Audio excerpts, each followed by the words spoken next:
الشیطان الرجیم بسم اللہ الرحمن الرحیم۔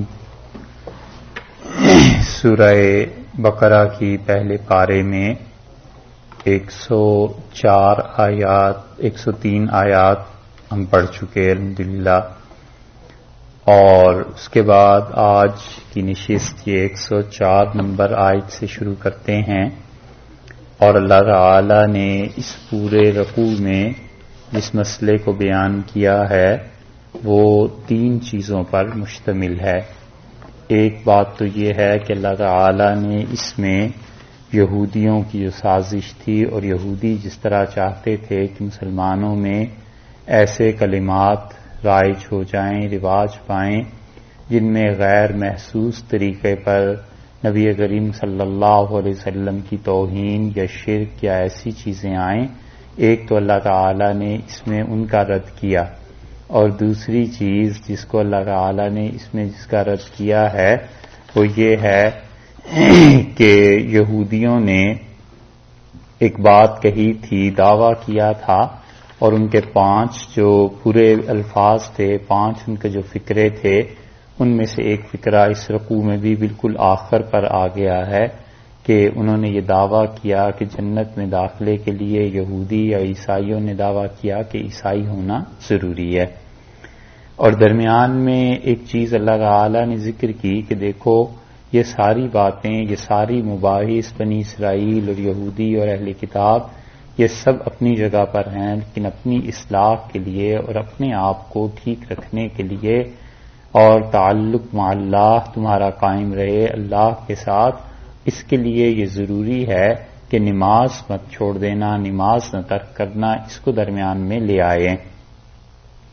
تو پورے رکوع میں یہ 3 چیزیں ہیں، اور اس رکوع میں 2 چیزیں اور بھی ہیں، ان کو سمجھنا ضروری ہے۔ ایک تو صحابہ کرام رضی اللہ عنہ کے متعلق ہے، اور یہ بہت بڑا اشکال اور بہت بڑا اعتراض ہے جو وہ لوگ اٹھاتے ہیں جنہیں صحابہ کرام رضی اللہ عنہ سے چڑ ہے، یا وہ سمجھتے ہیں کہ رسول اللہ صلی اللہ علیہ وسلم کی صحبت میں کوئی ایسی تاثیر اور کوئی ایسا کمال نہیں تھا۔ ایک وہ اور ایک نسخ کی بحث ہے۔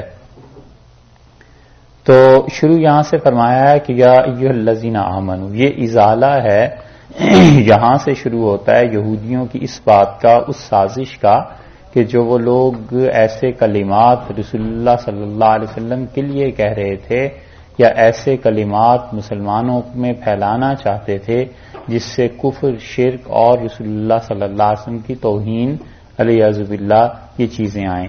تو ارشاد فرمایا یا ایھا الذین آمنوا، اے لوگوں جو ایمان لائے ہو، لا تقولوا راعینا، راعینا مت کہا کرو۔ راعینا کا جو لفظ ہے یہ اردو میں آپ نے اگر ایک لفظ سنا ہو تو رعایت استعمال ہوتا ہے، یہ لفظ وہی ہے اصل میں، یعنی وہ رعایت کا لفظ اسی سے بنا ہے۔ اردو میں کہتے ہیں کہ ذرا رعایت کیجئے گا، یا میں فلاں کی رعایت کر کے آپ سے یہ بات کر رہا ہوں، یعنی اس کا لحاظ کر کے بات کر رہا ہوں، اسی معنی میں آتا ہے نا اردو میں۔ اسی طرح یہ لفظ ہے لا تقولوا راعینا، اللہ نے فرمایا ہے کہ اس لفظ کو یہ نہ کہا کرو، راعینا کا لفظ نہ بولا کرو۔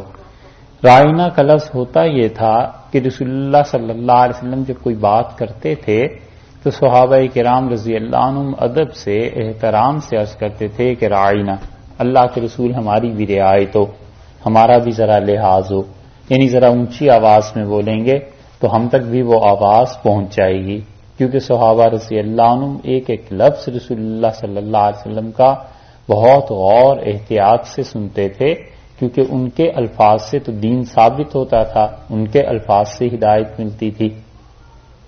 ان کے ہاں اتنا اہتمام تھا اس چیز کا، یہاں تک کہ حضرت عمر رضی اللہ عنہ کہتے ہیں کہ ہم نے ایک کاروبار شروع کر رکھا تھا، اور جو میرے دوست تھے ایک دن وہ سارا دن رسول اللہ صلی اللہ علیہ وسلم کے پاس رہتے تھے اور رات کو مجھ سے ملتے تھے، اور ایک دن میں سارا دن وہاں رہتا تھا اور رات کو ملتا تھا، تو روزانہ ہم رات کو بیٹھ کے بات کرتے تھے کہ آج رسول اللہ صلی اللہ علیہ وسلم نے کیا بات ارشاد فرمائی اور کیا باتیں ہوئی ہیں۔ تو ایک ایک چیز وہ حضرات سنتے تھے۔ اب ہوا یہ کہ صحابہ رضی اللہ عنہ نے کہنا شروع کیا کہ رعینا، ہماری رعایت کیجئے، ہمارا ذرا لحاظ کیجئے۔ یہودیوں نے اسی لفظ کو اچک لیا اور وہ ذرا سا زبان کو لچکا کر اسے پڑھتے تھے اور کہتے تھے رعینا، رعینا کی بجائے رعینا۔ ذرا سا ٹچ عین اور نون کے درمیان یا کا دے دیتے تھے، عین اور نون ہے نا رعینا میں، اس عین اور نون کے درمیان یا لگا دیتے تھے چھوٹی سی، بس آرام سے، اور یہ بن جاتی تھی گالی ان کے ہاں۔ شہر ایک ہی ہے، رہنے والے ایک ہی ہیں، لیکن ایک حصے میں یا کسی خاص گروہ میں ایک لفظ استعمال ہوتا ہے اور دوسرے گروہ میں دوسرا لفظ استعمال ہوتا ہے۔ یہ خود ہندوستان میں آپ دیکھ لیجئے، پاکستان میں دیکھ لیجئے، بعض جگہیں ایسی ہیں جہاں بدمعاش کا لفظ کچھ معیوب نہیں سمجھا جاتا، بھائی کو بھی کہتا ہے رے بدمعاش تو نے کیا کیا، اور بعض جگہیں ایسی ہیں جہاں بہت ہی معیوب سمجھا جاتا ہے، لوگ کہتے ہیں یہ تو گالی ہے یار، کیسے تم بول رہے۔ یہ قوموں میں بھی ہوتا ہے، قبائل میں بھی ہوتا ہے۔ تو رعینا کا جو لفظ تھا اس کو ذرا سا وہ لچکاتے تھے رعینا، اور رعینا کا مطلب ان کے ہاں بنتا تھا چرواہا، گڈریا، بھیڑوں کو چرانے والا۔ الیاذ باللہ، یہ لفظ وہ بولتے تھے رسول اللہ صلی اللہ علیہ وسلم کے لیے۔ تو یہ اپنے طور پر صحابہ رضی اللہ عنہ تو اچھے الفاظ بولتے تھے، ظاہر ہے وہ تو ان کی محبت میں ادب میں ڈوبے ہوئے تھے، اور یہ انہی الفاظ کو ذرا سا پھیر کے گالی کے لیے استعمال کرتے تھے۔ اللہ نے کہا یہ لفظ ہی نہ بولا کرو، لا تقولوا رعینا، رعینا کا لفظ ہی نہ پڑھا کرو، بولا کرو، وقولوا اور کہا کرو، وقولوا انظرنا، انظرنا، اللہ کے رسول نظر کیجئے، ہماری طرف توجہ فرما دیجئے، تاکہ ایسا لفظ ہی نہ آئے جس لفظ میں دوسرا پہلو مذمت کا نکلتا۔ اسی سے فقہا نے استنباط کیا ہے کہ رسول اللہ صلی اللہ علیہ وسلم کے لیے، اللہ کے لیے، دین کے لیے ایسے الفاظ استعمال کرنا جن الفاظ میں مذمت کا پہلو نکلتا ہو، جن الفاظ میں ذلت کا پہلو نکلتا ہو، یہ بھی جائز نہیں۔ ایک پہلو تو ہے ٹھیک، اور دوسرا پہلو انہی الفاظ سے کسی کی توہین کا بھی نکلتا ہے، تو کہتے ہیں ایسے الفاظ کا بھی بولنا درست نہیں ہے، اور دلیل اسی سے لیتے ہیں کہ اللہ نے منع کر دیا۔ تو ارشاد فرمایا کہ پہلی بات تو یہ ہے کہ تم انظرنا کا لفظ کہا کرو کہ ہماری طرف نظر کیجیے اور ہماری طرف توجہ فرمائیے، واسمعوا، اور اس کے ساتھ ساتھ تم خود بھی غور سے سنا کرو تاکہ تمہیں پوچھنے کی، کہنے کی ضرورت ہی پیش نہ آئے۔ جب تم خود غور سے نہیں سنو گے تو پھر کہنے کی بھی ضرورت پیش آ جائے گی۔ واسمعوا، اور خوب غور سے سنا کرو، اس لیے کہ یہودی جو رسول اللہ صلی اللہ علیہ وسلم کی مجلس میں آتے تھے وہ اس لیے تھوڑے ہی آتے تھے کہ انہیں کوئی دین سیکھنا تھا، وہ تو پہلے دن سے اس بات کی ٹوہ میں تھے کہ یہ آدمی ہے کون، پتہ چلے اس کے معائب، اس کی برائیاں پتہ چلے۔ تو جب کوئی آدمی کہیں بھی کسی اللہ کے نیک بندے کے پاس جاتا ہے تاکہ اس کی برائیاں پتہ چلیں اور پتہ چلے کہ حقیقت کیا ہے، تو پھر اس آدمی سے اسے ہدایت نہیں ملتی، کیونکہ جو چشمہ لگا کے جاتا ہے وہ چشمہ ہے سیاہ رنگ کا، تو اسے اب چیزیں کہاں سے سفید نظر آئیں گی، اسے تو ساری چیزیں غلط ہی نظر آنی۔ اسی لیے رسول اللہ صلی اللہ علیہ وسلم کے ساتھ یہ مشرکین مکہ 15 برس نہیں، 40 برس اور 50 برس اور 53 برس تک رہے ہیں، 54 اور 55 سال رہے ہیں رسول اللہ صلی اللہ علیہ وسلم کے ساتھ، اس کے باوجود ہدایت نہیں ملی۔ 40 سال تو وہ ہو گئے نبوت سے پہلے کے آپ کے، اور 13 برس رسول اللہ صلی اللہ علیہ وسلم نے جب ہجرت کی ہے تو تقریباً 53-54 برس کی عمر مبارک تھی، اور ہجری کے حساب سے لگائیں تو اس سے بھی زیادہ بن جاتی ہے کہ 10 دن کا فرق پڑ جاتا ہے نا ہر سال میں، تو اتنی عمر شریف ہو گئی تھی، مگر اس کے باوجود یہ ابو جہل اور ابو لہب اور دوسرے تیسرے انہیں ہدایت نہیں ملی، کیونکہ رسول اللہ صلی اللہ علیہ وسلم کی مجلس میں وہ اس لیے تھوڑا ہی جاتے تھے کہ کوئی ہدایت حاصل کرنی ہے، وہ تو اس ٹوہ میں جاتے تھے کہ کسی طرح اس شخص کے معائب کا، برائیوں کا پتہ چلے اور جب یہ پتا چل جائے گا تو پھر ٹھیک ہے ہم کر لیں گے. اسی لیے جب یہ چیزیں بڑھ گئی ہیں تو ایک موقع ایسا آیا کہ رسول اللہ صلی اللہ علیہ وسلم کو جب اندازہ ہوا کہ یہ روش لوگوں کی میرے لیے بڑی نقصان دہ ہوگی اور اسلام کی جو تحریک اٹھ رہی ہے اور اسلام کی طرف جو لوگ آ رہے ہیں یہ سادہ لوگ مسلمان، یہ صحابہ رضی اللہ عنہ جو مخلص ہیں بیچارے، انہیں بھی اپنے ساتھ بہا کر لے جائیں گے.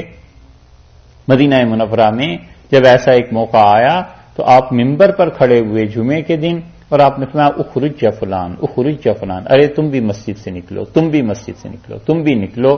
اور رسول اللہ صلی اللہ علیہ وسلم نے کئی منافقوں کا نام لے لے کے انہیں مسجد سے نکالا، فرمایا نکل جاؤ یہاں سے اور تم سب کے سب منافق،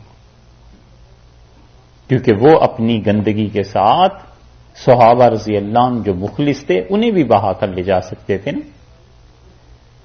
اس لیے یہاں پہ اللہ نے فرمایا ایسا لفظ استعمال ہی نہ کرو، واسمعوا، خود غور سے سنو، وللکافرین عذاب علیم، اور کافروں کے لیے بہت دردناک عذاب ہے.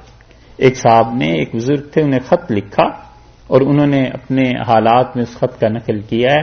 انہوں نے لکھا کہ وہ کسی کا حوالہ دیا اور انہوں نے لکھا ہے کہ مجھے فلاں نے یہ خط لکھا ہے کہ میں جب پہلے پارے کی تلاوت کرتا ہوں تو رائنا کا لفظ نہیں پڑھتا. تو میں نے اسے لکھا کہ تم کیوں نہیں پڑھتے؟ تو اس نے کہا اللہ نے منع کیا اس لفظ کو پڑھنے سے. تو حضرت اس پہ لکھتے ہیں کہ مجھ سے وہ پوچھتا ہے اس کے بعد کہ کیا میں قرآن پاک کا اردو میں ترجمہ کر ڈالوں؟ تو میں نے اسے لکھا کہ تم قرآن کو ناظرہ پڑھ لو، بس یہی بہت بڑا احسان ہے اسلام پہ تمہارا، ہرگز ترجمے کی کوشش نہ کرنا. یہ ہے غباوت جسے کہتے ہیں، کند ذہنی کا حال. واسمعوا، اور خود غور سے سنو، وللکافرین عذاب علیم، اور کافروں کے لیے عذاب علم والا. یہاں پر للکافرین میں الکافرین ہے نا، لام الگ کر لیں تو الکافرین ہو گیا، یعنی کافروں کے واسطے.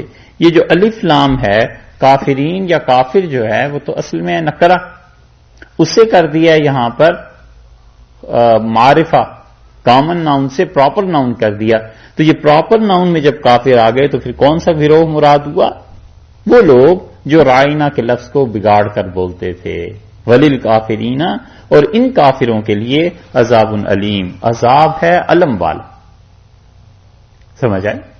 یہاں پر عام کافر مراد نہیں بلکہ وہ کافر مراد ہیں جو اس لفظ کو بولتے تھے. ما یود الذین کفروا، ہرگز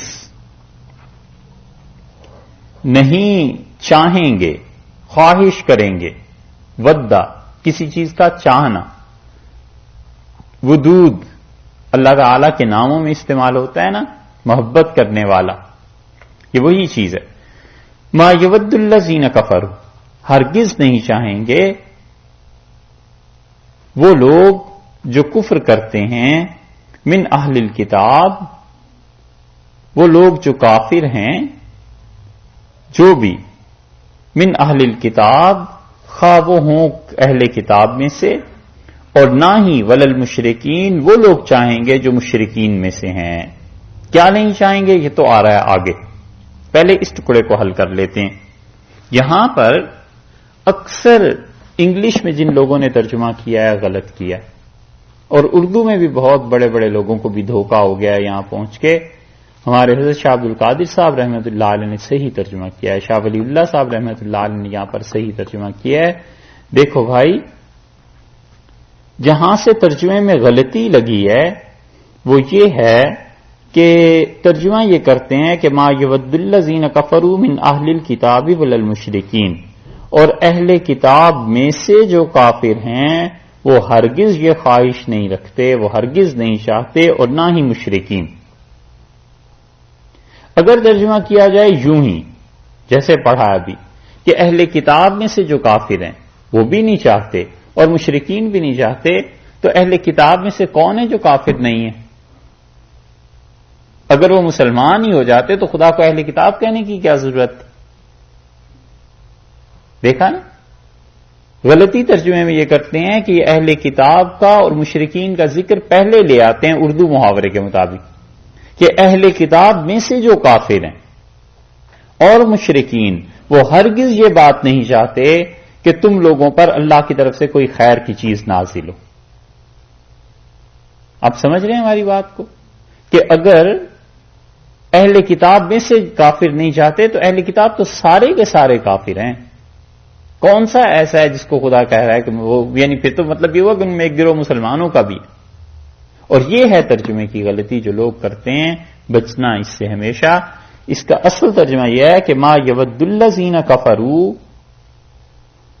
کافر ہرگز نہیں چاہتے. من، یہ جو من ہے نا یہاں پر اس آیت میں 3 مرتبہ اللہ نے استعمال کیا ہے. من اہل الکتاب، آگے دیکھیے من خیرن دوسرا، اور من ربکم تیسرا. 3 مرتبہ یہ من کا لفظ لائے نا اسی آیت میں. اس پہلے من کو سے کے معنی میں نہیں لیں گے. من سے کے معنی میں نا، یہاں پر سے کا معنی نہیں. من الکتاب کتاب سے، من اللہ اللہ سے کا معنی نہیں ہے، بلکہ یہاں پہ معنی ہے اس کے تفصیل کے اظہار کے لیے، ڈیٹیل بتانے کے لیے. ما یود الذین کفروا، کافر ہرگز نہیں چاہتے. کون سے؟ من اہل الکتاب، خواہ وہ کافر اہل کتاب میں سے ہوں، ولل مشرکین، اور خواہ وہ کافر مشرکین میں سے ہوں. یہ دونوں ہی نہیں چاہتے، سارے ہی کافر نہیں چاہتے، اور خاص طور پہ اہل کتاب اور مشرکین تو بالکل نہیں چاہتے. ٹھیک ہے، ما یود الذین کفروا یہاں پہ رک گئے کہ کافر ہرگز نہیں چاہتے. کافر 10 قسموں کے ہو سکتے ہیں، عیسائی بھی ہیں، یہودی بھی ہیں، مجوسی بھی ہیں، صابی بھی ہیں، اور بہت سے ہیں. مشرکین سب کافر ہی ہیں. ما یود الذین کفروا، کافر ہرگز نہیں چاہتے. من اہل الکتاب، خواہ وہ اہل کتاب میں ہو جن سے تمہارا مقابلہ ہے مدینہ منورہ میں، عیسائی، یہودی زیادہ غالب. ولل مشرکین، اور نہ مشرکین مکہ یہ چاہتے تھے. ٹھیک ہے نا، کافر کو عام کر کے پھر اس کی ان کی دو کائنڈز، ان کی قسمیں گنوا دی کہ اہل کتاب ہوں یا مشرکین ہوں، کافر ہرگز نہیں چاہتے. اب آپ دیکھیے اگر کہیں انگلش ترجمہ ہے کہ اس ترجمے کے برعکس وہ دوسرا ترجمہ کر دیتے ہیں کہ اہل کتاب میں سے جو کافر ہیں اور مشرکین میں، اہل کتاب میں سے جو کافر ہیں وہ نہیں چاہتے. تو اہل کتاب میں سے اگر کچھ کافر ہیں جو نہیں چاہتے تو کیا کچھ اور ہیں جو چاہتے ہیں کہ مسلمانوں پہ خیر نازل ہو؟ تو وہ کون ہے پھر؟ وہ مسلمان ہے. کیا اگر مسلمان ہے تو اہل کتاب کا نام دینے کی کیا ضرورت؟ ترجمہ ہے انگلش کا، سمجھ رہے ہیں؟ جو یہاں ایسے کیا گیا نا، یہ ترجمہ ہے غلط. پڑھیے ذرا، انگلش تو آتی ہوگی. اچھا،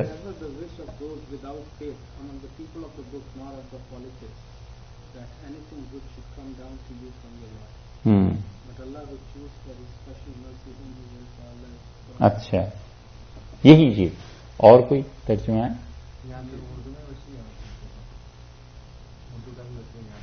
بڑے بڑے لوگوں نے کیے ہیں، یعنی جو غلط ہے وہ ہے کیا؟ نہ تو اہل کتاب کے کافر اور نہ مشرکین چاہتے ہیں.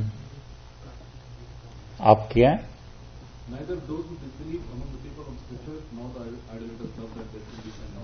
ہاں دیکھا نا، وہ الٹی بات ہو گئی یا نہیں؟ سمجھ میں آئی میری بات؟ بس اتنا کافی. ما یود الذین کفروا، میں نے آپ سے پہلے دن کہا تھا کہ ہم نے صرف کتاب حل کرنی ہے انشاءاللہ. یہی ہے نا، تفسیریں بہت سی لکھی گئی ہیں. جی کیوں نہیں، سمجھا سکتا ہوں بھائی، کیوں نہیں. تو آپ بیٹھے کس لیے؟ تو میں نے سے پہلے دن عرض کیا تھا کہ ہمیں کتاب حل کرنی ہے زیادہ سے زیادہ جس حد تک ہو سکے. تفسیریں، ترجمے بہت سے مل جائیں گے، تفسیر آپ خود بھی پڑھ سکتے ہیں. بیسیکلی سمجھ آنی چاہیے کہ اللہ تعالیٰ نے ارشاد کیا فرمایا. یہ باتیں بظاہر چھوٹی لکھتی ہیں، لیکن جب آپ اس میدان میں آئیں گے تو آپ کو پتا چلے گا کہ یہ کتنی گہری باتیں. دیکھیے پھر بات عرض کرتے ہیں. ما یود الذین کفروا من اہل الکتاب، ہرگز نہیں چاہتے کافر. پہلے تو غلط بات بتاتے ہیں، ہرگز نہیں چاہتے کافر جو اہل کتاب میں سے ہیں اور نہ ہی وہ کافر جو مشرکین میں سے ہیں کہ تمہیں کوئی اچھی بات، اچھی چیز پہنچے. اگر ترجمہ یوں کیا جائے کہ اہل کتاب میں سے جو کافر ہیں اور مشرکین یہ نہیں چاہتے، تو پھر اہل کتاب میں سے جو کافر ہیں تو اس کا مطلب یہ ہوا کہ اہل کتاب میں کچھ مسلمان بھی ہیں. اگر مسلمان ہیں تو پھر انہیں اہل کتاب ہی کیوں کہتے ہیں آپ؟ جیسے عبداللہ ابن سلام رضی اللہ عنہ تھے، ابن سوریہ رضی اللہ عنہ تھے، یہ اسلام قبول کر لیا انہوں نے، تو انہیں تو کوئی نہیں اہل کتاب میں سے کہتا تھا، سب یہی کہتے تھے کہ یہ مسلمان ہیں۔ تو اگر ترجمہ یوں ہوگا کہ اہل کتاب میں سے جو کافر ہیں وہ نہیں چاہتے تو بات الٹی ہو جائے گی۔ اللہ نے یہ فرمایا جو اصل حقیقت ہے کہ جو بھی کافر ہیں کوئی نہیں چاہتا، خواہ وہ کافر اہل کتاب میں سے ہوں اور خواہ وہ مشرکین میں سے ہوں، کوئی بھی کافر دنیا میں، مثلا سادی ہیں، عیسائی ہیں، یہودی ہیں، مجوسی ہیں، مشرکین ہیں، چونکہ واسطہ دونوں سے پڑ رہا تھا نا، مکہ مکرمہ میں مشرکین سے اور مدینہ منورہ میں یہود سے، تو اللہ تعالیٰ نے آگے چل کے دو کو زیادہ اہمیت دی اور کہا کافروں میں سے کوئی بھی نہیں چاہتا کہ تم پہ خیر نازل ہو، نہ یہ اہل کتاب اور نہ مشرکین۔ سمجھ آ گئی؟ یہ ہے غلطی جو لگتی ہے یہاں پر، اس لیے یہاں پہ ارشاد فرمایا ما یود الذین کفروا من اہل الکتاب والمشرکین، اور مشرکینوں یا اہل کتاب سارے کے سارے کافر، اور خاص طور پہ یہ دو گروہ بالکل نہیں چاہتے کہ ان ینزل علیکم، کہ نازل کیا جائے تمہارے اوپر، من خیرن، یہ جو من ہے یہ استغراق کے لیے مفسرین کہتے ہیں، یعنی کسی چیز میں اضافے کے لیے، زیادتی کے لیے، بہت زیادہ، من خیرن من ربک، من خیرن کوئی بھی خیر تمہارے اوپر نازل ہو، خیر کی اتنی کثرت، یعنی وہی جو نازل ہو رہی ہے، خیر سے یہاں مراد وہی لی گئی ہے۔ بہت سے مفسرین نے کہا، اور بعض کہتے ہیں کہ عام مراد ہے دین اور دنیا کی کوئی بھلائی جو مسلمانوں کو ملے۔ خیر کا ترجمہ قرآن میں مختلف جگہ مختلف طریقے پہ کیا گیا ہے۔ خیر کا ترجمہ وحی سے بھی کیا گیا ہے، جیسے یہاں پہ خیر کا ترجمہ بعض حضرات نے یہاں پر ہی دین اور دنیا کی کسی بھی بھلائی سے لیا ہے۔ خیر کا ترجمہ ایک جگہ مال، پیسے سے بھی کیا گیا ہے، وَإِنَّهُ لَحُبِّ الْخَيْرِ لَشَدِيدٌ، اور انسان کو خیر کی، مال کی محبت ہے بہت زیادہ۔ وَإِنَّهُ عَلَى ذَلِكَ لَشَهِيدٌ، اور وہ انسان اس بات پر گواہ بھی ہے، جانتا ہے دل میں مال کی محبت کتنی ہے، خود بھی جانتا ہے۔ تو وہاں خیر سے مراد مال لیا گیا ہے، یہاں خیر سے مراد بعض حضرات نے وہی لی ہے، اور یہاں خیر سے مراد بعض حضرات نے دین اور دنیا کی کوئی بھی بھلائی ہو۔ تو اللہ تعالیٰ نے فرمایا کہ ینزل علیکم من خیرن، کوئی بھی خیر، جو بھی چیز تمہارے لیے نازل ہوگی اللہ کی جانب سے، من ربکم، تمہارے پروردگار کی طرف سے۔ اب آیا ہے یہ من جس کے معنی سے بنتے ہیں کسی چیز کے آغاز کو بیان کرنے کے لیے۔ مثلا کوئی کہتا ہے کہ من البصرۃ الی الکوفہ، بصرہ سے شروع کر کے کوفہ تک، یہ جو سے کا ہے نا، کسی چیز کی ابتدا بیان کرنی، ٹھیک ہے۔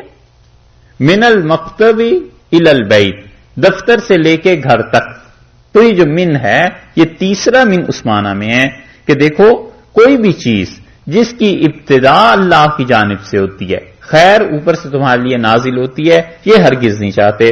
واللہ یختص، اور اللہ ایسے ہیں کہ مخصوص کرتے ہیں برحمتہ ہی، اپنی رحمت کو، من یشاء، جس کے ساتھ اللہ چاہتے ہیں اس کے ساتھ اپنی رحمت کو مخصوص کر دیتے ہیں۔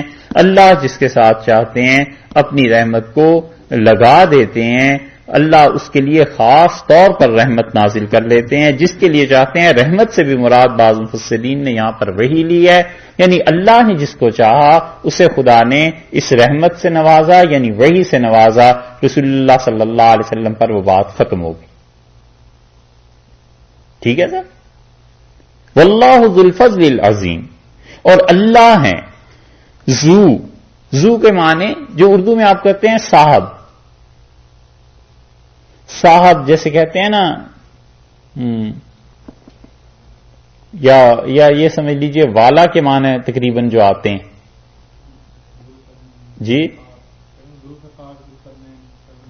ہاں، ذوالقرنین، دو سینگوں والا، دو کرنوں والا، ذوالفقار، دو دھاری تلوار جس میں دو دھاریں ہوں، جیسے نسبت کے لیے مشہور ہو جاتا ہے کہ فلاں صاحب سیاہی والے، فلاں چھڑی والا، اینک والا، یہ مشہور ہوتا ہے نا۔ اسی طرح ابو کا لفظ بھی آتا ہے اور ذو کا بھی ہے، اس میں فرق، اور عربوں کے ہاں جو فرق ہیں وہ لغت میں لکھے ہوئے ہیں، اس کو فی الحال نہیں کہتے، لیکن ابو اور ذو ان معنی میں آتا ہے۔ ذو الفضل، فضل والا، صاحب ہے، مالک ہے. ہاں اب صحیح ترجمہ بن جائے گا. ذوالفضل، فضل کا مالک ہے، کشتی والا یعنی کشتی کا مالک ہے. اور ابو بھی اسی معنی میں آتا ہے. مثلا ابو ہریرہ بلیوں والا، ابو ذر اس کا بھی یہی ہے.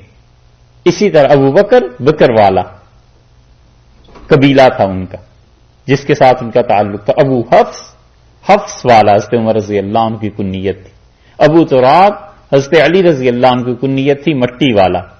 وہ ہوا یہ تھا کہ رسول اللہ صلی اللہ علیہ وسلم تشریف لے گئے ان کے گھر اور بیٹی سے پوچھا حضرت فاطمہ رضی اللہ عنہا سے کہ علی کہاں؟ تو انہوں نے عرض کیا آج گھر میں کچھ بات چیت ایسی ہو گئی میری، ذرا بات میں نے سخت کہہ دی، تو مسجد میں جا کے مسجد میں چلے گئے، گھر سے چلے گئے. تو رسول اللہ صلی اللہ علیہ وسلم جب پہنچے تو حدیث میں آیا ہے بخاری میں کہ انہوں نے چادر لپیٹی ہوئی تھی اور سو رہے تھے مسجد میں بالکل صاف خالص فرش پہ. تو رسول اللہ صلی اللہ علیہ وسلم نے اٹھایا تو وہ اٹھے تو ان کے جسم پہ مٹی لگ گئی تھی، کرتا نہیں پہنا ہوا تھا.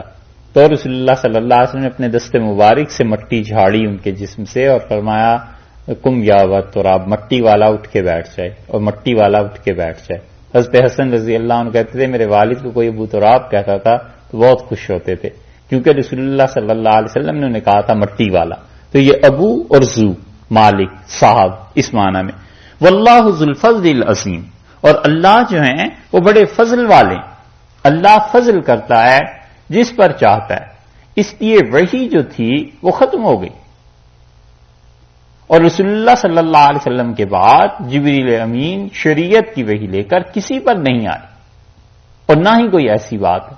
یہ ختم نبوت کی بھی دلیل ہے کہ اللہ نے فرمایا ہم اپنے فضل کو جس کے ساتھ چاہتے ہیں خاص کر دیتے ہیں.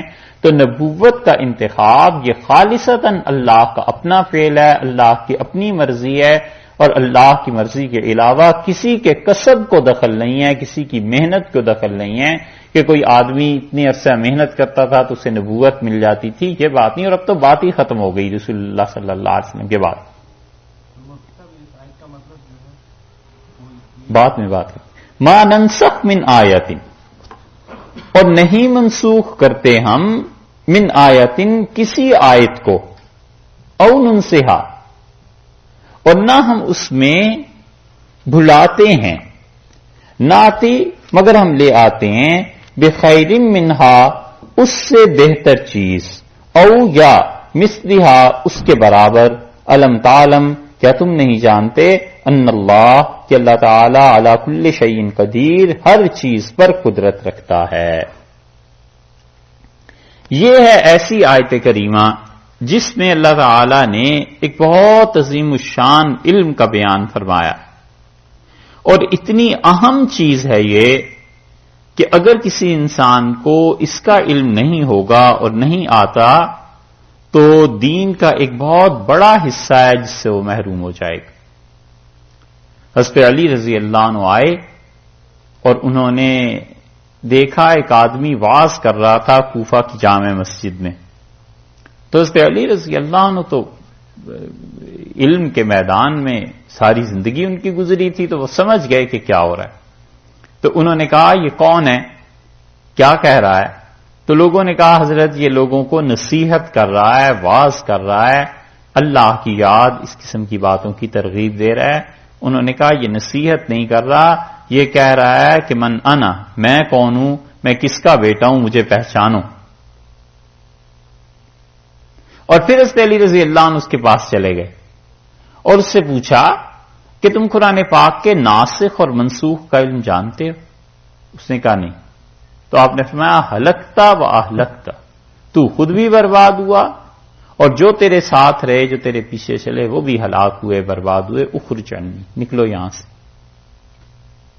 یہ ناسخ اور منسوخ کا علم جو ہے کئی ایک چیزیں اس میں سمجھنے کی ہیں.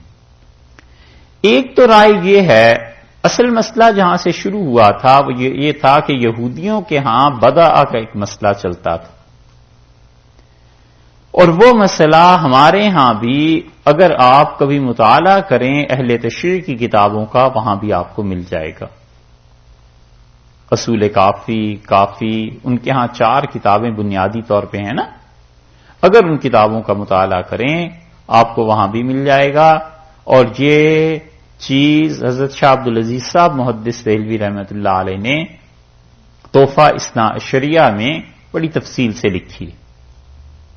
اور کچھ نہ پڑھے آدمی شیعت پہ، حضرت کی کتاب سوچ سمجھ کے پڑھ لے، ساری زندگی دھوکہ نہیں ہوتا. شاہ عبدالعزیز صاحب رحمۃ اللہ علیہ نے کمال کیا ہے، اور اب تک ان کے ذمے ہے کہ وہ اس کتاب کا ایسا ہی جواب لکھ کے لائیں. شاہ صاحب رحمۃ اللہ علیہ کی کتاب کے جواب میں شیعہ میں جن لوگوں نے ہندوستان میں کام کیا تھا 22 جلدیں لکھی ہیں، ہم نے لکھنؤ میں دیکھی، لیکن بات وہ نہیں آئی جو شاہ صاحب رحمۃ اللہ علیہ نے کی ہے. کوئی بھی دیکھ لے جا کے حضرت کی کتابوں کو اور اس پہ جو رد لکھا گیا. بدا کا ترجمہ یا اس کی تشریح یہودیوں کے ہاں یہ تھی کہ وہ کہتے تھے اللہ ایک چیز کا حکم دیتا ہے اور پھر وہ حکم جب لوگوں پر نافذ ہوتا ہے تو کچھ عرصے کے بعد اللہ کو یہ خیال آتا ہے کہ اوہو یہ حکم تو ٹھیک نہیں تھا، تو اللہ اس حکم کو بدل دیتا ہے. اللہ تعالی سے بھول ہو جاتی ہے، اللہ سے غلطی ہو جاتی ہے، الیاذ باللہ. یہ تھا ان کے ہاں تصور، اور اس کے مطابق وہ کرتے بھی تھے. وہ کہتے تھے تورات میں خدا نے ایک چیز کا حکم دیا، جب لوگوں میں وہ چیز نافذ ہو گئی تو پھر اللہ تعالیٰ کو خیال آیا کہ یہ جو حکم دے دیا تھا یہ تو ٹھیک نہیں تھا، اس میں تو لوگوں کا بڑا نقصان ہے، پھر خدا نے اس حکم کو بدل دیا. مسلمانوں میں جب یہ چیز ہوئی اور یہودیوں نے دیکھا کہ رسول اللہ صلی اللہ علیہ وسلم ایک چیز کا حکم دیتے ہیں، پھر کچھ عرصے کے بعد اس حکم کو تبدیل کر دیتے ہیں، تو انہوں نے بجائے اس کے کہ اسے کسی اچھے معنی میں لیتے اور اپنے کرتوت دیکھتے، انہوں نے کہا کہ یہ عجیب نبی ہیں علیہ الصلوۃ والسلام، ایک چیز بتاتے ہیں پھر اس کے بعد دوسری چیز چینج کر دیتے ہیں، تبدیل کر دیتے ہیں. تو اس کا مطلب یہ ہے کہ یہ نبوت نہیں ہے، بلکہ اپنے پاس سے ہی بتاتے رہتے ہیں کہ یہ حکم ایسے ہے اور ایسے. یہ تھے ان کے اعتراضات کا خلاصہ. اور ہمارے نزدیک نسخ یہ ہے کہ اللہ نے ایک حکم دیا اور اللہ تعالی کو پتا تھا کہ یہ حکم کس وقت تبدیل ہونا ہے، کیونکہ اللہ کا علم تو آج بھی وہی ہے اور کل بھی وہی ہے. یہ آج اور کل میرے اور آپ کے حساب سے ہیں، اللہ کے لیے تو آج بھی وہی اور 10,000 سال بعد بھی وہی اور 10,000 سال پہلے بھی وہی. خدا کا علم جو ہے وہ منسوخ نہیں ہوا کرتا، اللہ کا حکم منسوخ ہوتا ہے، اللہ کا علم منسوخ نہیں ہوتا.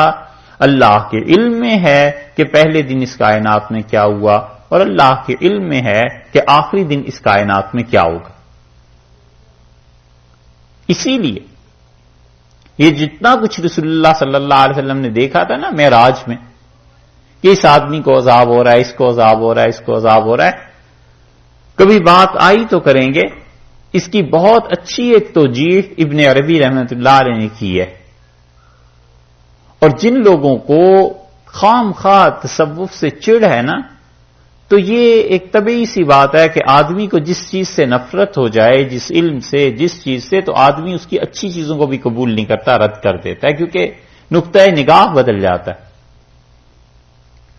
بچے ہیں اور کوئی بچہ بھنڈیاں نہیں کھاتا مثلا، تو آپ جتنا مرضی اچھی لذیذ پکا کے رکھ دیجئے اس نے نہیں کھانی، کیونکہ اسے چڑ ہے، نہیں کھاتا. تو یہ جن لوگوں کو تصوف سے چڑ ہوتی ہے نا، ان کے لیے بہت سے مقامات قرآن پاک کے سمجھنا دشوار ہو جاتے ہیں. ابن عربی رحمۃ اللہ نے لکھا ہے، وہ کہتے ہیں کہ اس بات کی ہم تشریح نہیں کریں گے، بس سمجھنا ہے تو اسی سے سمجھ جائیے. وہ کہتے ہیں کہ جن لوگوں کو رسول اللہ صلی اللہ علیہ وسلم نے دیکھا تھا کہ عذاب ہو رہا ہے جہنم کا، تو اس پہ یہ اشکال، یہ شبہ، یہ اعتراض وارد ہوتا ہے کہ وہ لوگ تو آئیں گے 1000 سال بعد، تو حضرت صلی اللہ علیہ وسلم نے پہلے کیسے دیکھ لیا تھا؟ تو وہ کہتے ہیں کہ ٹائم کی بات ہے، اور ٹائم میں ہر چیز موجود ہے اللہ کے علم میں. تو اللہ تعالی نے ایک سرا وہاں سے اٹھایا، جس دور میں، جس عہد میں، جس سال میں رسول اللہ صلی اللہ علیہ وسلم تھے، اور ایک سرا اللہ نے قیامت کا اٹھایا، اور اپنے علم کے مطابق خدا نے ان دونوں سروں کو ملا دیا. تو جو چیزیں اللہ کے علم میں تھیں وہ ساری کی ساری شکل اختیار کر کے پرسانیفائی ہو کے رسول اللہ صلی اللہ علیہ وسلم کے سامنے آ گئے. وہ ٹائم پہ جہاں بحث کرتے ہیں اور بتاتے ہیں کہ ٹائم سے آدمی کیسے نکل سکتا ہے اور ٹائم کی حدود کیا ہیں، وہاں پر وہ یہ بات کرتے ہیں. لیکن یہ بات ظاہر ہے کہ بڑی دقیق. تو اللہ کا علم وہ منسوخ نہیں ہوتا، حکم منسوخ ہو جاتا ہے. تو اللہ تعالی کا علم ایک حکم اس نے نازل کیا کہ مسلمانوں یہ کام کرنا ہے. مثلا بیت المقدس کی طرف منہ کر کے نماز پڑھنی ہے، فرض کر لیجئے. اور اللہ تعالی نے 5 سال بعد اس حکم کو تبدیل کر دیا. تو اللہ کے لیے پہلے بھی اس کو اتنا ہی علم تھا جتنا 5 سال بعد تھا. اسے پتا تھا کہ میں نے 5 سال بعد اس حکم کو تبدیل کرنا ہے. تو یہ جتنی تبدیلیاں ہیں یہ ہمارے آپ کے حساب سے ہیں، اللہ کے علم کے حساب سے تو نہیں ہے. ایک بات. اور دوسری بات یہ ہے کہ اللہ تعالی جتنی بھی تبدیلیاں لاتے ہیں وہ نیچرل چیزیں ہیں. مثلا بچہ ہے، وہ دودھ پیتا ہے، تھوڑا سا بڑا ہو جاتا ہے تو خوراک کھانے لگتا ہے، پھر اور بڑا ہو جاتا ہے تو اور چیزیں کھانے لگتا ہے. تو اب کوئی کہہ سکتا ہے کہ پہلے ماں سے دودھ پلاتی تھی اب بھی دودھ ہی پلائے؟ نہیں، اس لیے کہ عمر اس کی زیادہ ہو گئی، اب دودھ کی بجائے کوئی اور چیز غذا میں دے دی جائے گی. بس اسی طرح اللہ نے کچھ احکامات کو نازل کیا اور وہ احکامات وقتی طور پہ تھے، وہ ہمارے اور آپ کے حساب سے یا صحابہ کرام رضی اللہ عنہ کے حساب سے تھے، وگرنہ اللہ کا علم تو ہمیشہ یکساں رہا ہے، اسے تو کوئی تقسیم نہیں کر سکتا. 2 باتیں.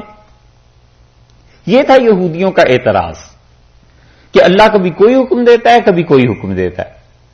اللہ نے فرمایا ما ننسخ من آیت، اور کوئی آیت جو ہم منسوخ کرتے ہیں، او ننسہا یا ہم اس کو بھلا دیتے ہیں، ناتی بخیر منہا ہم اس سے بہتر چیز لے آتے ہیں، او مثلہا یا اس کے برابر کی کوئی چیز لے آتے ہیں.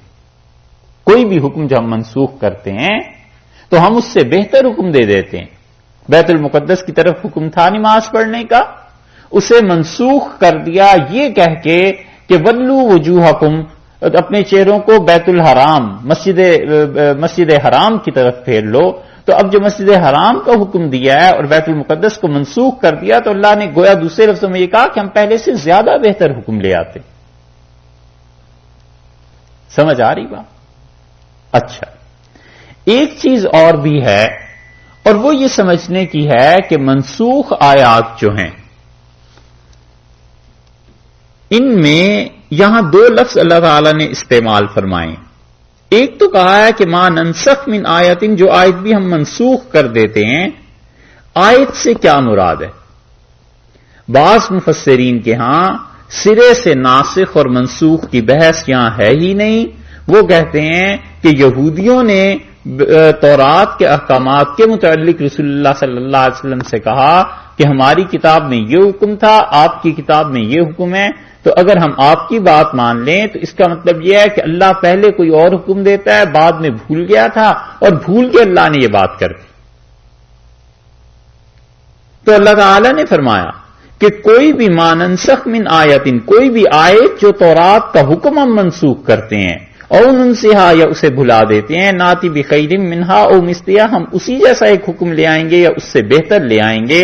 یہ ایک تو مفسرین کی رائے یہ ہے، اگرچہ کم ہیں لیکن وہ کہتے ہیں سرے سے ناسخ اور منسوخ کی یہاں بحث ہی نہیں ہے. وہ کہتے ہیں تورات کے متعلق بہت کم اس طرف گئے ہیں، لیکن جب آپ پڑھیں گے تو آپ کو اندازہ ہوگا کہ کچھ لوگوں کی رائے اور موقف یہ بھی.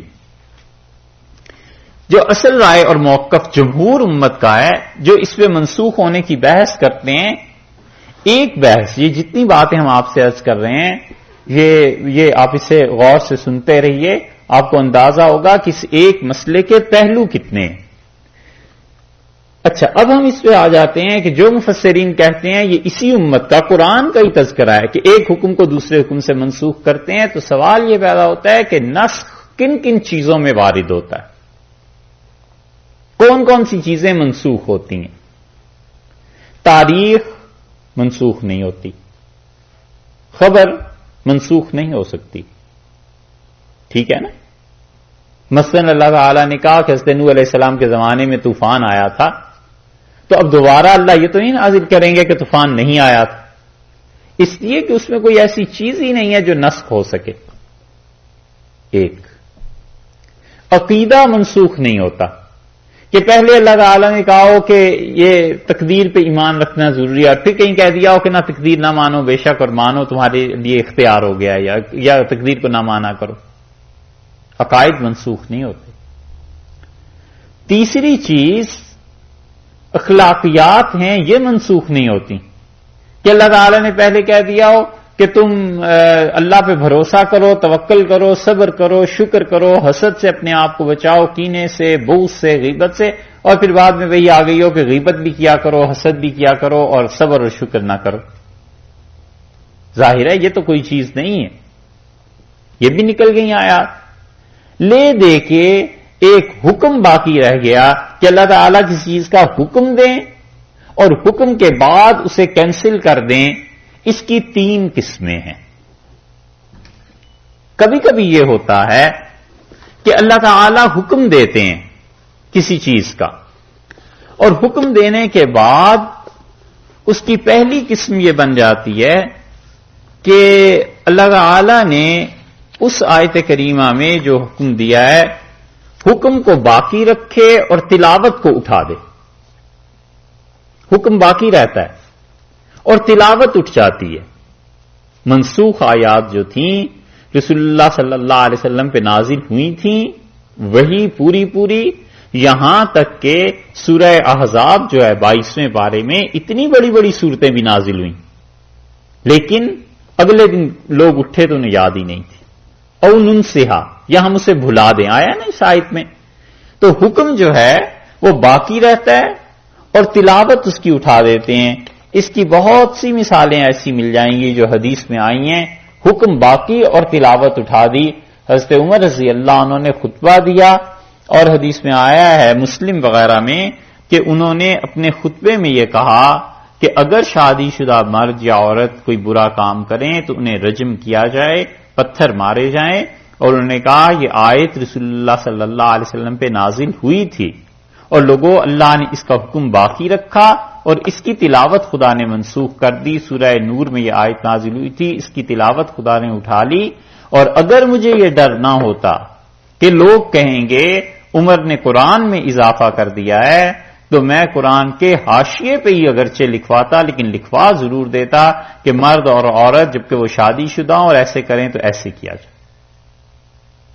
اور پھر انہوں نے کہا کہ میں ڈرتا ہوں اس بات سے کہ اس امت میں کوئی گمراہ ایسے نہ پیدا ہو جائیں جو آخری زمانے میں آ کر کہنے لگیں کہ رجم شریعت میں نہیں ہے، پتھروں کا مارنا شریعت میں نہیں ہے. انہوں نے کہا اگر مجھے یہ خوف نہ ہوتا کہ لوگ کہیں گے عمر نے قرآن میں اضافہ کر دیا تو میں اسے لکھوا دیتا. یہ چیز ہے کہ تلاوت منسوخ ہو گئی اور حکم باقی ہے. مسلم میں ایک اور روایت آتی ہے. مسلم کی اس روایت میں آتا ہے حضرت ابو موسیٰ اشعری رضی اللہ عنہ کہتے ہیں کہ انا کنا نقرأ سورتن، ہم صحابہ رضی اللہ عنہ کے متعلق کہتے ہیں کہ ہم دوست سورت ایک پڑھتے تھے اور وہ سورہ برات جتنی تھی، سورہ توبہ جتنی بڑی سورت تھی اور اس میں یہ احکامات تھے، ساری کی ساری چیزیں اللہ نے نازل کی تھیں. اور وہ کہتے ہیں پھر ایک دن سب کو وہ بھول گئی اور مجھے اب بھی اس کی ایک آیت یاد ہے کہ اللہ تعالی نے فرمایا تھا کہ لو کان لابن آدم وادیان من مال، اور اگر ہم انسان کے آدم علیہ الصلوۃ والسلام کے بیٹے کو 2 وادیاں دے دیں جو پیسے سے بھری ہوئی ہوں تو لبتغا وادین ثالثا، تو یہ تیسری وادی کی تلاش میں چلا جائے گا. ولا یملأ جوف ابن آدم، اور آدم کے بیٹے کی علیہ الصلوۃ والسلام پیٹ کوئی چیز نہیں بھر سکتی الا التراب، سوائے قبر کی مٹی کے، کہ اس مٹی سے ہی پیٹ بھرتا ہے، باقی آدمی کی خواہشات پوری نہیں ہوتی. اور انہوں نے کہا کننا نقرأ سورتن، ہم ایک اور سورت بھی پڑھتے تھے نشبہھا باحدی المسبحات، جو مسبحات سبح للہ سے جو صورتیں شروع ہوتی ہیں نا، سبح للہ یسبح للہ آخری پاروں میں، اس کے برابر ایک سورت تھی. تو وہ کہتے ہیں کہ وہ مجھے بھول گئی، بس مجھے اب اتنا اس میں سے یاد رہ گیا کہ یا ایھا الذین آمنوا لم تقولون ما لا تفعلون. یہ اب بھی آیت سورہ صف میں آئی ہے، یہ وہاں بھی ہوگی وہاں بھی ہوگی. جیسے ہوتا ہے قرآن میں ایک آیت کہیں آ گئی وہی آیت دوبارہ ریپیٹ ہو گئی. پرسوں ترسوں بھی ایک مثال اس کی دی تھی. تو انہوں نے فرمایا کہ مجھے اس میں سے یہ یاد رہ گیا ہے کہ ایمان والو کیوں وہ باتیں کہتے ہو جو تم کرتے نہیں ہو. فَتُكْتَبُ شَهَادَةً فِي أَعْنَاقِكُمْ تمہارے گلوں میں لکھ کے لٹکا دیا جائے گا جو کچھ کہ تم نے شہادت دی تھی, گواہی دی تھی. فَتُسْأَلُونَ عَنْهَا يَوْمَ الْقِيَامَةِ اور قیامت کے دن تم سے سوال ہوگا کہ کیا شہادتیں, کیا گواہیاں دیتے. تو یہ پہلی قسم ہے. صحابہ کرام رضی اللہ عنہم نے بہت چیزیں اس پہ بیان کی, اور کئی ایک صحابہ رضی اللہ عنہم کہتے ہیں کہ ان کا حکم اٹھ گیا اور منسوخ جو چیزیں تھیں تلاوت اس کی یعنی آیات اٹھ گئی, تلاوت منسوخ ہو گئی مگر حکم باقی رہا. یہ پہلی قسم ہے. انہی منسوخ آیات کو لوگ لکھتے تو تھے, وہی تو آتی تھی, اور رسول اللہ صلی اللہ علیہ وسلم خود بھی فرماتے تھے کہ مجھے فلاں سورت بھلا دی گئی.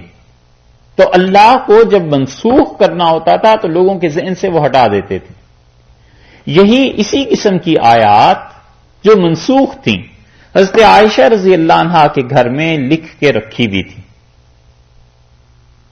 اور وہ رسول اللہ صلی اللہ علیہ وسلم کی تیمارداری میں مصروف تھیں. اور ام المومنین رضی اللہ عنہا کہتی ہیں کہ ہمارے گھر میں ایک پالتو جانور تھا, اور یہ آیات جو رکھی ہوئی تھی نشانی یادگار کے طور پر, یا جیسے خواتین کی عادت ہوتی ہے کہ چیزیں سنبھال کے وہ رکھتی رہتی ہیں, چاہے آدمی جتنا بھی کہے کہ اس کی اب ضرورت نہیں رہی تو وہ سنبھال لیتی ہیں. ایسے رکھی ہوئی تھی جو ہمارے گھر کا پالتو جانور تھا. فرمایا میں بیان یہ کر رہی ہیں کہ رسول اللہ صلی اللہ علیہ وسلم کی آخر پہ کیفیت کیا ہو گئی تھی, مجھے کتنا گھر میں کام کرنا پڑتا تھا, کیا ہمارے ہاں فقر و فاقہ تھا, کیا چیزیں تھی. اس میں فرماتی ہیں کہ ہمارے ہاں ایک پالتو جانور تھا, وہ ان آیات کو چبا گیا. تو آیات تو نہیں تھیں, وہ تو منسوخ ہو گئیں, ان کی قرات ختم ہو گئی, سب چیزیں اٹھ گئیں. یہ وہ چیز ہے, بس اتنی سی بات جسے لوگ لے اڑے ہیں, اور انہوں نے کہا کہ 40 پارے تھے اور 10 حضرت عائشہ رضی اللہ عنہا کی بکری کھا گئی تھی. یہ ہے بس اصل بات اتنی سی. ہمارے یہاں مسند احمد میں یہ روایت آئی ہے, ہم کہتے ہیں منسوخ آیات تھیں, لکھ کے رکھی ہوئی ہوں گی, بس ٹھیک ہے, گھر میں پڑی ہوئی تھی, اور وہ تو بیان کر رہی ہیں کہ ہم کتنی مصروف تھی رسول اللہ صلی اللہ علیہ وسلم کی خدمت میں. یہ ہے پہلی قسم. دوسری قسم وہ ہے کہ حکم منسوخ ہو گیا اور تلاوت اب تک باقی ہے, کہ قرآن پاک میں تلاوت ہم ان آیات کی کرتے ہیں مگر اس کا حکم اب اس پہ عمل نہیں ہو سکتا, اور وہ حکم منسوخ ہو گیا. اس سلسلے میں آپ دیکھیے سورہ مجادلہ 28ویں پارے میں ہے, وہاں پر ایک مثال آپ کو اس کی دیتے ہیں.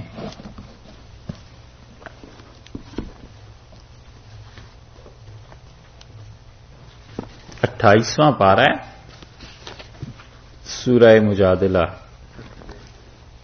اور 58 نمبر ہے سورہ کا, اور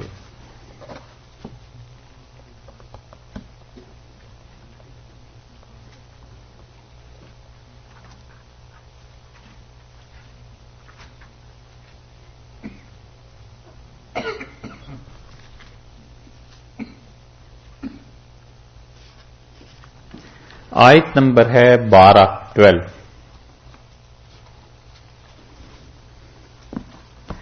اصل میں اگر سمجھنا ہے تو آپ اسے شروع کریں آیت نمبر 8 سے, پھر آپ کو سمجھ آئے گی کہ سلسلہ کلام ہے کیا. اللہ تعالی نے فرمایا الم تر الی الذین نہوا عن النجوى, تم نے کبھی غور نہیں کیا جن لوگوں کو ہم نے منع کیا تھا کہ سرگوشیاں نہ کیا کریں. مجلس ہے, 10 آدمی بیٹھے ہوئے ہیں اور 2 آپس میں ایک دوسرے کے کان میں بات کر رہے ہیں, تو شبہ پیدا ہوتا ہے کہ پتہ نہیں بات کیا ہے, مسئلہ کیا ہے. اللہ نے کہا ہم نے منع کر دیا تھا کہ یہ سرگوشیاں نہ کیا کریں. ثم یعودون لما نہوا عنہ, جس چیز سے منع کیا ہے پھر وہی حرکتیں کرتے ہیں منافق. وَيَتَنَاجَوْنَ بِالْإِثْمِ وَالْعُدْوَانِ وَمَعْصِيَتِ الرَّسُولِ, اور آپس میں بیٹھ کے باتیں کیا کرتے ہیں آپ کی مجلس مبارکہ میں, اسم گناہ کی اور عدوان حد سے بڑھے ہوئے کاموں کی, ومعصیت الرسول, اور رسول اللہ صلی اللہ علیہ وسلم کی مجلس میں بیٹھ کر ان کی نافرمانی کی باتیں ایک دوسرے کے کانوں میں کہتے ہیں. وَإِذَا جَاءُوكَ, اور جب آپ کے پاس آتے ہیں, حَيَّوْكَ بِمَا لَمْ يُحْيِّكَ بِهِ اللَّهُ, تو آپ کو ان الفاظ سے سلام کرتے ہیں جو سلام اللہ نے نہیں کہا, اللہ نے وہ الفاظ نہیں رکھے. ہوتا تو یہی ہے نا کہ السلام علیکم، کہ اللہ کی سلامتی ہو آپ پہ. وہ اس سلام کو لام اس میں سے نکال جاتے تھے اور کہتے السلام علیکم، اور سام کا مطلب تم پہ موت آئے. اللہ نے فرمایا یہ جب آتے ہیں آپ کی مجلسوں میں تو آپ کو ایسے سلام کرتے ہیں جو اللہ نے تو نہیں کہا. وہ یقولون فی انفسہم، اور اتنے بے حیا ہیں کہ اپنے دل میں کہتے ہیں لولا یعذبنا اللہ بما نقول، ہم جو رسول اللہ صلی اللہ علیہ وسلم کو برا کہتے ہیں تو خدا ہمیں عذاب کیوں نہیں دیتا، خدا ہمیں کیوں نہیں پکڑتا. حسبہم جہنم، جہنم نہیں کافی. یصلونہا فبئس المصیر. یا ایھا الذین آمنوا اذا تناجیتم، ایمان والو جب تمہیں آپس میں گفتگو کرنی پڑ جائے فلا تتناجوا بالاسم والعدوان ومعصیۃ الرسول، تو کبھی بھی سرگوشیاں بیٹھ کے نہ کرنا گناہ کے متعلق، زیادتی کسی پہ کرنی ہے اس کے متعلق، اور رسول اللہ صلی اللہ علیہ وسلم کی معصیت نافرمانی پر کبھی آپس میں بیٹھ کے مشورے نہ کرنا. وتناجوا بالبر والتقوی، اور نیکی اور تقوی کی باتوں میں البتہ مشورے کیا کرو. واتقوا اللہ الذی الیہ تحشرون، ڈرو اس اللہ سے جس کے سامنے تم نے پیش ہونا ہے. انما النجوى، یہ آپ کی مجلس میں جو ایسی لوگ حرکتیں کرتے ہیں، من الشیطان، یہ شیطان کی طرف سے ہیں. لیحزن الذین آمنوا، تاکہ ایمان والے اس سے تکلیف اٹھائیں، ایمان والوں کو پریشانیاں ہوں. ولیس بضارہم شیئا الا باذن اللہ، اور یہ اللہ کے حکم کے علاوہ کسی کو تکلیف نہیں دے سکتے. وعلی اللہ فلیتوکل المؤمنون. اب دیکھیے یہ اس سلسلہ کلام میں سمجھ آیا، رسول اللہ صلی اللہ علیہ وسلم کی مجلس میں بیٹھ کے یہ منافق ایسی حرکتیں کرتے تھے. 50 آدمی بیٹھے ہوئے ہیں اور 10 مجلسیں قائم ہیں، 2 ادھر بیٹھ کے گفتگو کر رہے ہیں، 2 ادھر، اور رسول اللہ صلی اللہ علیہ وسلم جو کچھ فرما رہے ہیں وہ نہیں سنتے تھے. تو اس سے بڑی بدمزگی اور مجلس کے آداب کے خلاف ایک صورت پیدا ہو جاتی تھی. اللہ نے 12ویں آیت میں فرمایا کہ یا ایھا الذین آمنوا، اے ایمان والو، اذا ناجیتم الرسول، جب رسول اللہ صلی اللہ علیہ وسلم سے تم نے کوئی سرگوشی کرنی ہو نا. یہ منافق اس سے بھی بڑھ کر یہ کرتے تھے کہ اٹھ کے کبھی کبھی رسول اللہ صلی اللہ علیہ وسلم کے کان میں آ کے بات کرنے لگتے تھے تاکہ امپریشن یہ پڑے لوگوں پہ کہ ہم تو بہت ہی زیادہ دین کے خیر خواہ ہیں. اللہ نے فرمایا کہ جب رسول اللہ صلی اللہ علیہ وسلم سے سرگوشی کرنی ہو فقدموا بین یدی نجواکم صدقہ، تو پہلے صدقہ کیا کرو، مال خرچ کر کے آؤ، پھر آ کے رسول اللہ صلی اللہ علیہ وسلم سے سرگوشی کرو. ذالک خیر لکم، اس سے تم خیر میں رہو گے. واطہر، اور یہ بہت ہی پاک کرنے والی بات ہے، پہلے پیسے خرچ کرو پھر آ کے مشورہ کرو. فإن لم تجدوا فإن اللہ غفور رحیم، اور اگر نہ ملیں پیسے خرچ کرنے کو جن مسلمانوں کو تو اللہ ان کے لیے غفور الرحیم. یہ تھی آیت، اور اس پہ عمل ہوا ہے یا نہیں ہوا یہ ایک الگ بات ہے، لیکن اس پہ عمل کی کوئی صورت اب باقی نہیں رہی بقول مفسرین کے. مفسرین کہتے ہیں یہ ان آیات میں سے ہے جس کا حکم اٹھ گیا بعد میں اور تلاوت تب تک باقی ہے تاکہ لوگوں کو پتا چلے کہ جب اسلام کے لیے کام لوگ کرتے ہیں تو جو بھی بڑی حیثیت کے آدمی ہوتے ہیں ان کو کیسے کیسے مراحل دیکھنے پڑتے ہیں، اور منافقین کس طرح ان کی صفوں میں گھس آتے ہیں، اور منافقین کس طرح اسلام کو نقصان پہنچایا کرتے ہیں. تو وہ کہتے ہیں یہ ہے اس کی دلیل کہ آیت باقی رہی، اور یعنی یہ چیز باقی رہی اور اس کا حکم اللہ نے اٹھا دیا. یہ دوسری قسم ہو گئی. اچھا ایک چیز اور دیکھیے، اور وہ یہ ہے کہ یہاں حکم منسوخ ہو گیا اور تلاوت باقی ہے. 2 قسمیں. اور تیسری قسم یہ ہے کہ حکم اور تلاوت دونوں ہی اللہ نے اٹھا لی، حکم بھی اٹھ گیا، تلاوت بھی اٹھ گئی. تو اب وہ آیات جو ہیں حدیث کی کتابوں میں آتی ہیں کئی جگہ. حضرت عائشہ رضی اللہ عنہا کا ایک جملہ ہے، وہ آپ سن لیجئے، اسے مسلم میں آیا ہے. حضرت عائشہ رضی اللہ عنہا نے کہا کہ کان مما انزل، رسول اللہ صلی اللہ علیہ وسلم پر پہلے یہ حکم نازل ہوا کہ 10 رضعات، 10 مرتبہ جب بچہ دودھ پیے گا تب وہ اس کی ماں بنے گی. 10 مرتبہ 10 چسکیاں لے گا بچہ، 10 مرتبہ دودھ اس خاتون کا اس کے حلق سے اترے گا تو وہ اس کی رضائی ماں بن جائے گی نا، دودھ پلانے والی ماں بن جائے گی. پھر کہتی ہیں حضرت عائشہ رضی اللہ عنہا کہ پھر آیات نازل ہوئیں فنسخنا، اور اللہ نے اس 10 کو منسوخ کر کے 5 مرتبہ کا کر دیا کہ 5 مرتبہ بھی اگر پیے گا تو یہ بچے کی ماں بن جائے گی. اور پھر اللہ تعالیٰ نے اس کے بعد، یہ تو حضرت عائشہ رضی اللہ عنہا کے لفظ اتنے ہیں، وہ کہتی ہیں فتوفی رسول اللہ صلی اللہ علیہ وسلم، رسول اللہ صلی اللہ علیہ وسلم کا انتقال ہو گیا، وہی مما یقرؤ من القرآن، اور یہ چیز قرآن میں پڑھی جاتی تھی. یہ حدیث پوری سنا دوں اور اس پہ جو اعتراض ہے وہ بھی، تاکہ آپ کو کبھی موقع پیش آئے زندگی میں تو پریشانی نہ ہو. جو لوگ قرآن کے ناقص ہونے پر اعتراض کرتے ہیں شیعہ حضرات، اور وہ کہتے ہیں قرآن پورا نہیں ہے، وہ اس روایت کو مسلم سے لاتے ہیں اور وہ کہتے ہیں حضرت عائشہ رضی اللہ عنہا فرماتی ہیں کہ رسول اللہ صلی اللہ علیہ وسلم کا انتقال ہو گیا اور قرآن پڑھا جاتا تھا، اور اس میں یہ بات تھی کہ 5 مرتبہ دودھ پیے تو ماں اور بیٹے کا رشتہ تعلق قائم ہوتا ہے، وگرنہ نہیں. تو وہ کہتے ہیں اس قرآن میں دکھاؤ کہاں ہے. جب یہ پتا چلتا ہے کہ اس قرآن میں نہیں ہے تو کہتے ہیں اسی لیے تو ہم کہتے ہیں کہ بہت سی آیتیں جو تھیں وہ کھا گئے تھے، اور انہی میں وہ آیات بھی تھیں جن میں پہلی رضی اللہ عنہ کی خلافت کا حکم تھا، وہ بھی تم لوگ کھا گئے. یہ ہے اصل بنیاد. ہم یہ کہتے ہیں کہ یہاں پر صرف ایک ہی جملہ ہے جس پہ اشکال پیش آتا ہے کہ رسول اللہ صلی اللہ علیہ وسلم کی وفات ہو گئی اور یہ پڑھی جاتی تھی. اس کو بہت سے حضرات نے جواب دیا ہے اور وہ کہتے ہیں کہ رسول اللہ صلی اللہ علیہ وسلم کی وفات پر، یعنی وفات کے بعد پڑھی جاتی تھی، تو اس کا یہ مطلب نہیں ہے کہ اس قرآن میں وہ شامل تھی. مطلب یہ کہ لوگ جانتے تھے، لوگ پڑھتے تھے، ایک دوسرے کو سناتے تھے. کیونکہ اگر یہ مان لیا جائے کہ اس قرآن میں شامل تھی تو پھر تو واقعی وہ الزام درست ہے، مگر وہ شامل ہی نہیں.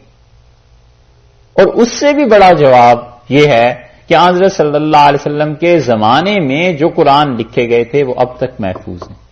حضرت علی رضی اللہ عنہ کے ہاتھ سے لکھا ہوا قرآن محفوظ ہے.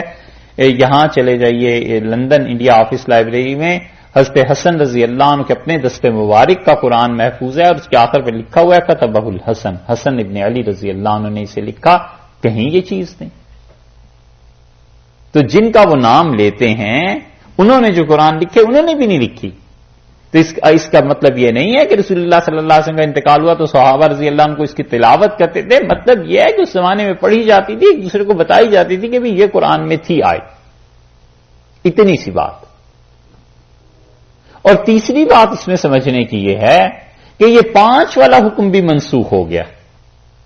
اسی لیے حنفی فقہا یہ کہتے ہیں کہ ایک قطرہ بھی دودھ کا اگر بچے کے حلق سے نیچے چلا جائے گا تو وہ اس کی ماں قرار پائے گی. یہ 5 والا حکم بھی منسوخ ہو گیا. تو یہ دلیل ہے اس کی کہ ایسی آیات جن میں حکم بھی اٹھ گیا، تلاوت بھی اٹھ گئی، دونوں چیزیں اللہ نے ثابت کر دی. سمجھ آ رہی ہماری بات؟ اس موضوع پر ناسخ اور منسوخ کی بحث پر بڑے بڑے لوگوں نے کتابیں لکھی ہیں اور بہت کچھ لکھا ہے. ابو داؤد رحمت اللہ علیہ، یہ جن کی حدیث کی کتاب ہے، انہوں نے مستقل ایک کتاب لکھی ہے کہ قرآن میں کیا چیز کس چیز نے کینسل کی، منسوخ کی.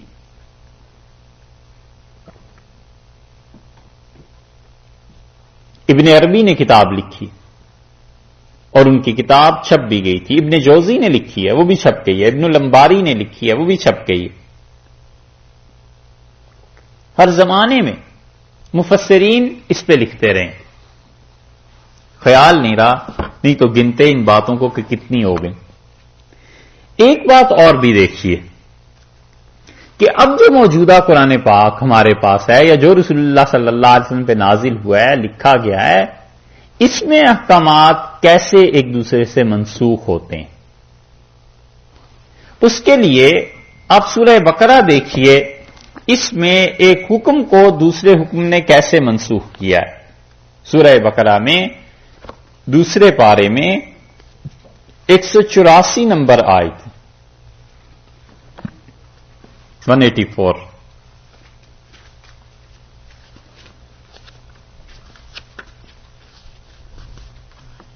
یہاں تک سمجھ آ گئی ہو تو بات آگے کریں، نہ آئی ہو تو پھر اسے دہرائیں. سمجھ آ رہی باتیں ہماری؟ ٹھیک ہے. اچھا، 184 میں دیکھیے اللہ تعالی نے فرمایا ہے کیا؟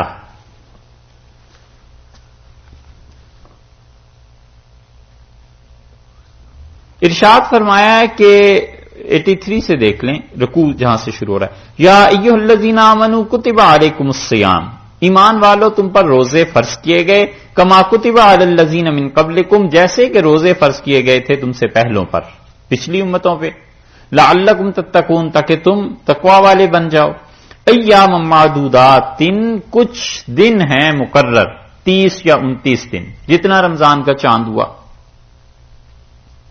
فمن کان منکم مریضا، سو جو کوئی آدمی تم میں سے مریض ہو، او علی سفر، یا وہ سفر پہ ہو، فعدۃ من ایام اخر، وہ دوسرے دنوں میں یہ روزے رکھ لے، وعلی الذین یطیقونہ، اور جو لوگ ان روزوں کو پورا کر سکتے ہیں، فدیۃ طعام مسکین، وہ ایک مسکین کو کھانا کھلا دیں، جو روزے رکھ سکتے ہیں وہ ایک مسکین کو کھانا کھلا دیں، روزہ نہ رکھیں، فمن تطوع خیرا فهو خیر له، اور جو نیکی کا کام کرے گا اس کے لیے بہت اچھا اجر ہے۔ ایک تو ہو گئی یہ آیت، اس سے معلوم ہوتا ہے کہ روزہ نہ رکھنے کی بھی اجازت ہو گئی، کہ روزہ نہ رکھو اور تم کیا کرو، فدیہ دے دیا کرو، یہ حکم آیا۔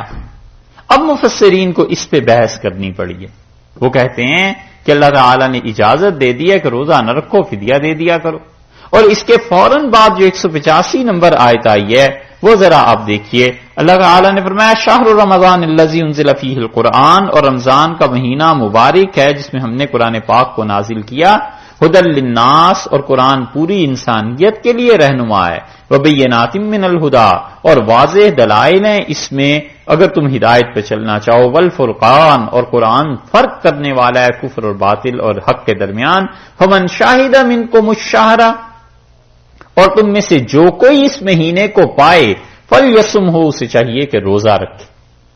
وہ کہتے ہیں یہ جو آیت ہے نا، اس ٹکڑے نے اس اجازت کو منسوخ کر دیا، ختم کر دی،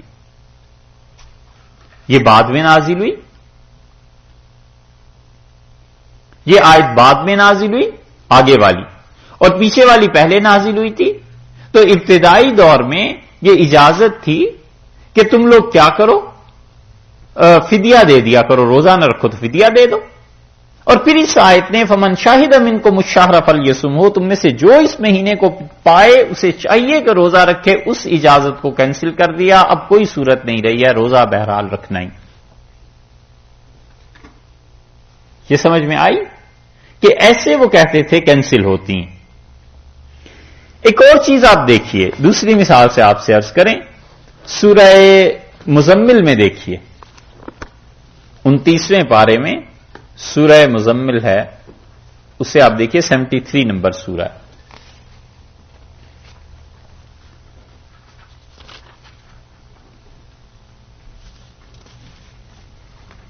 آخری آیت سورہ مزمل کی،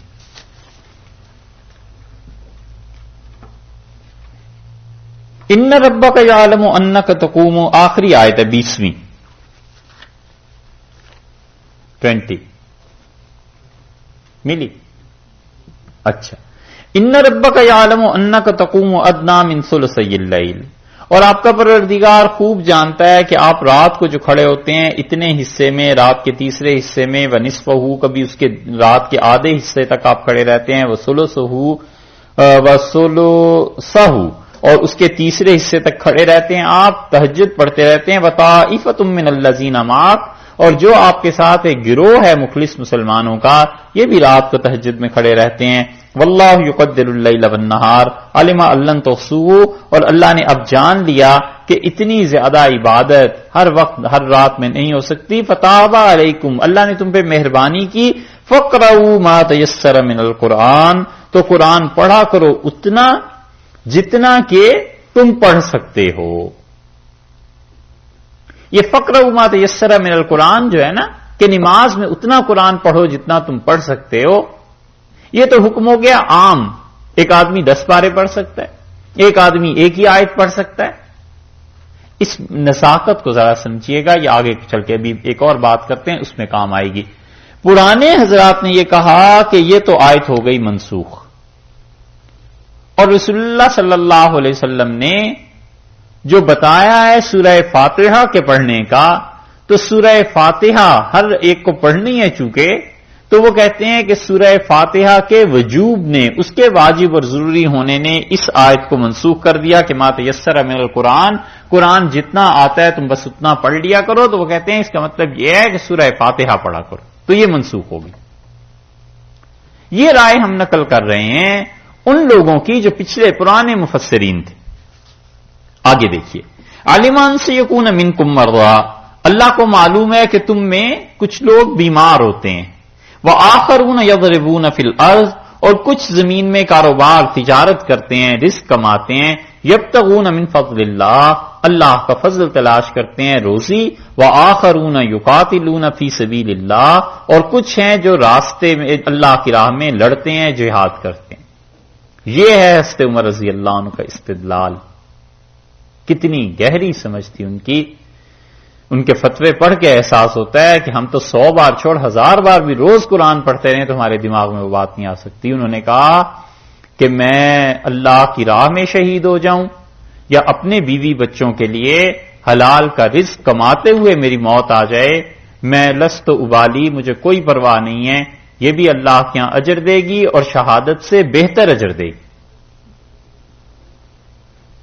فرمایا میں اللہ کی راہ میں لڑتے ہوئے شہید ہو جاؤں یا میں اپنے بیوی بچوں کے لیے، اپنے گھر کے لیے حلال کا رزق کما رہا ہوں، اس میں میری موت آ جائے. فرمایا لا ابالی، مجھے کوئی پرواہ نہیں ہے، اور مجھے یہ کمانا رزق کا یہ زیادہ اللہ کا قرب دے گا بنسبت جہاد. اور پھر حضرت عمر رضی اللہ عنہ نے یہ آیت پڑھی اور انہوں نے کہا دیکھو اللہ نے پہلے ان لوگوں کا ذکر کیا، آخرون یضربون فی الارض یبتغون من فضل اللہ، کہ اللہ کا فضل تلاش کرتے ہیں وہ لوگ، زمین میں چلتے پھرتے ہیں، اور پھر اس کے بعد جہاد کا ذکر کیا ہے. تو خدا کا ان لوگوں کو ترجیح دینا اس بات کی دلیل ہے کہ پہلے نمبر پہ وہ ہیں، دوسرے نمبر پہ وہ. یہ آسانی سے حلق سے نہیں اترتا، اس لیے کہ جس قوم کو غذا ناروں کی ملی ہو نا، تو وہ چاہتے ہیں ہر چیز اپنے ہی جذبات میں کریں، کوئی ڈھنگ کی بات نہ کریں، بس جو جذبات ابھارنے والی چیزیں ہیں وہ ہونی چاہیے. اور زندگیاں کبھی سنجیدگی سے ایسے گزرتی ہیں. آگے دیکھیے، وہ آخر انہیں جو قاتلون فقرؤ ما تیسر منہ، اور قرآن سے پڑھو نماز میں جتنا تمہیں میسر ہو، جتنا تم پڑھ سکتے ہو. دیکھا آپ نے اس کو کس چیز نے کینسل کر دیا؟ حدیث نے.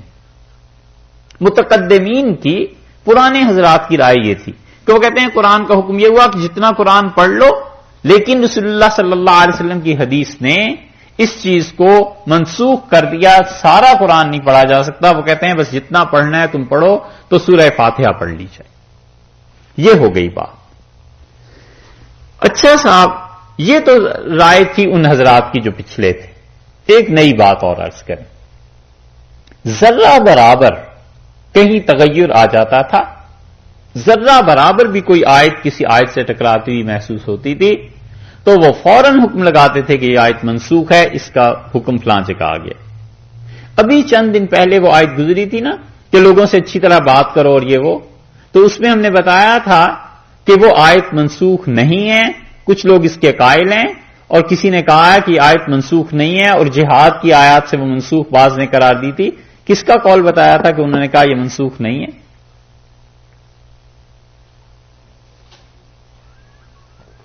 دیکھ لیجئے کہیں لکھا ہوا ہو.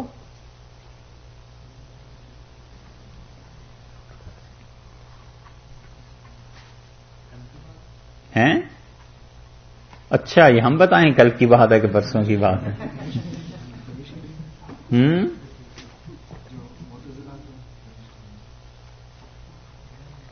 تو آپ ہی بتائیے.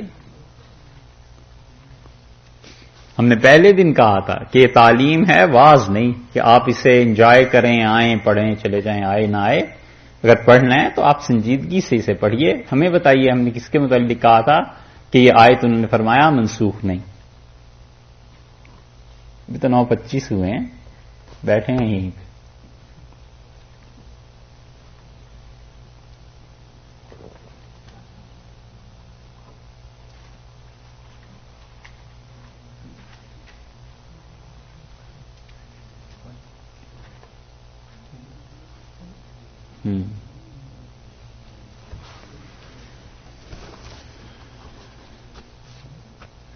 اس وقت ہم نے کہا تھا اسے یاد رکھیے گا، آگے چل کے ایک جگہ کام آئے گی، وہ یہی مقام تھا۔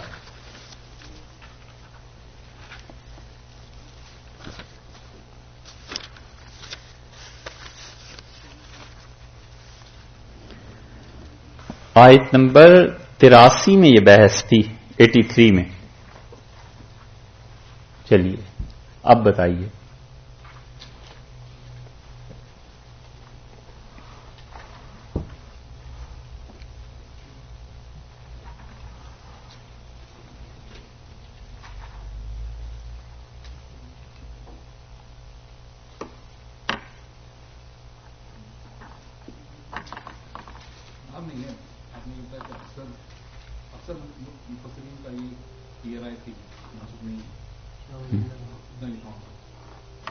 شاہ صاحب کہاں سے آگے لو دیتے رہو حوالے، بس مجدد رحمت اللہ کا حوالہ دے دو کہ کہیں تو آیا ہی ہوگا، کسی نے تو لکھا ہوگا۔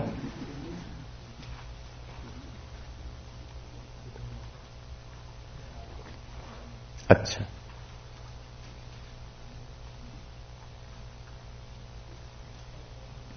نہیں ملا ہے نا؟ اچھا ہم بتا دیتے ہیں، ہم نے یہاں پہ قول نقل کیا تھا امام باقر رحمت اللہ علیہ، یاد آ گیا؟ لکھا ہوا ہے؟ اچھا تو پہلے کیا چشمہ نہیں تھا؟ نام باقر ہے یا میں کیا ہے؟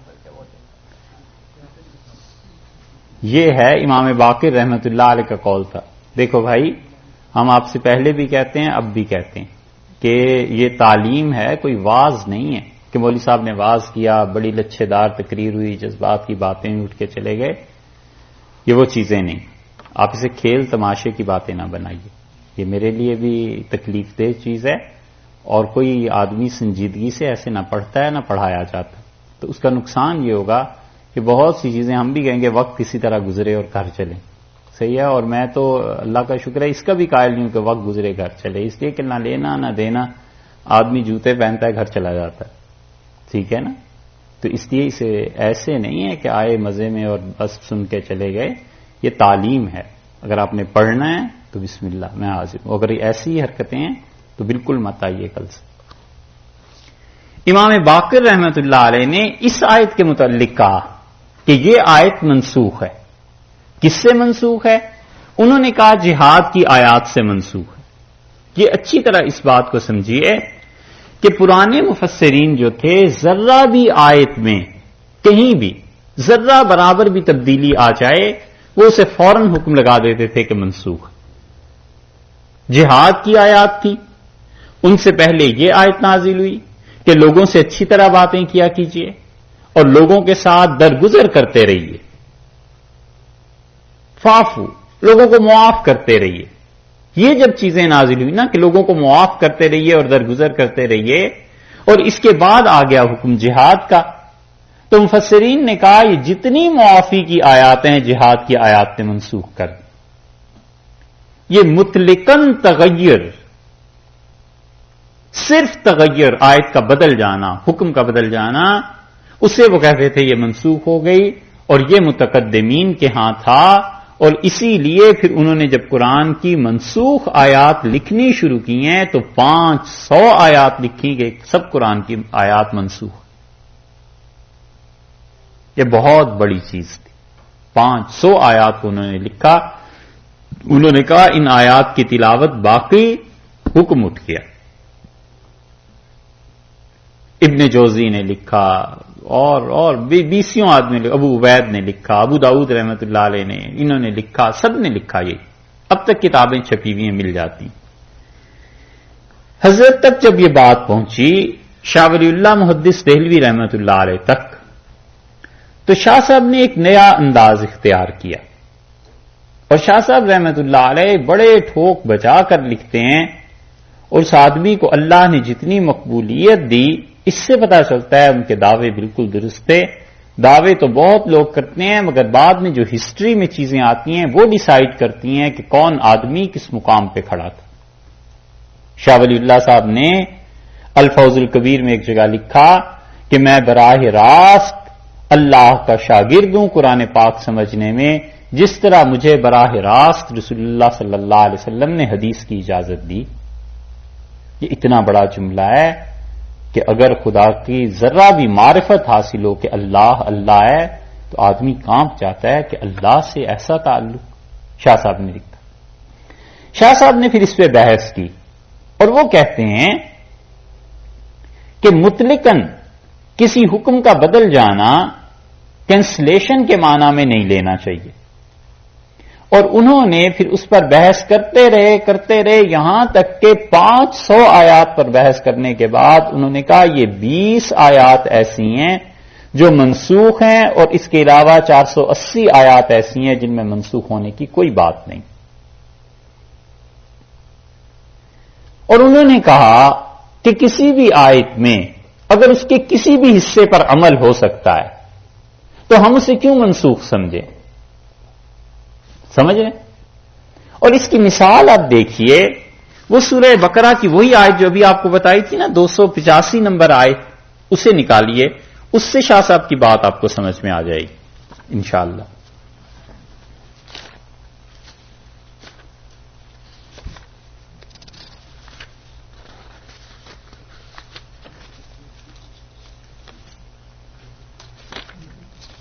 کیا تھی؟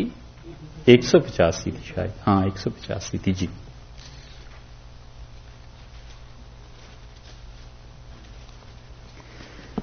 اچھا، انہوں نے کہا یہ جو آیت کریمہ ہے کہ اللہ تعالی نے فرمایا ہے کہ 185 نمبر آیت، جی ہاں دوسرے پارے میں نا سورہ بقرہ میں، ایام معدودات، کہ یہ کچھ محدود مدت ہے، کچھ گنے ہوئے دن ہیں جن میں تم نے روزے رکھنے ہیں۔ فمن کان منکم مریضا، سو جو آدمی تم میں سے مریض ہے، او علی سفر، یا سفر پہ ہے، فعدۃ من ایام اخر، وہ رمضان کے روزے پھر کسی وقت رکھ لے۔ فمن تطوع خیر وعلی الذین یطیقونہ، اور جو لوگ یطیقونہ رمضان کے روزے نہیں رکھ سکتے، فدیۃ طعام مسکین، وہ فدیہ دے دیں، ایک مسکین کے کھانا دے دیں۔ پہلے ہم نے بھی پڑھا اور اس وقت بات یہ ہوئی تھی کہ مفسرین نے کہا اور ترجمہ کرنے والوں نے کہ جو روزہ نہ رکھنا چاہے، ٹھیک، اور اس کو منسوخ کر دیا اگلی آیت نے کہ من شاہد منکم الشہر فلیصم، کہ جو کوئی تمہیں اس مہینے کو پائے گا اسے چاہیے روزہ ضرور رکھے۔ یہی منسوخ ہو گیا نا، یہی کہا تھا نا۔ شاہ صاحب کہتے ہیں اس کا ترجمہ ہم یوں کرتے ہیں کہ وعلی الذین یطیقونہ، اور جس آدمی کے لیے روزہ رکھنا بہت مشکل ہے، بہت دشوار ہے، فدیۃ طعام مسکین، وہ آدمی ایک کا کھانا دے دے۔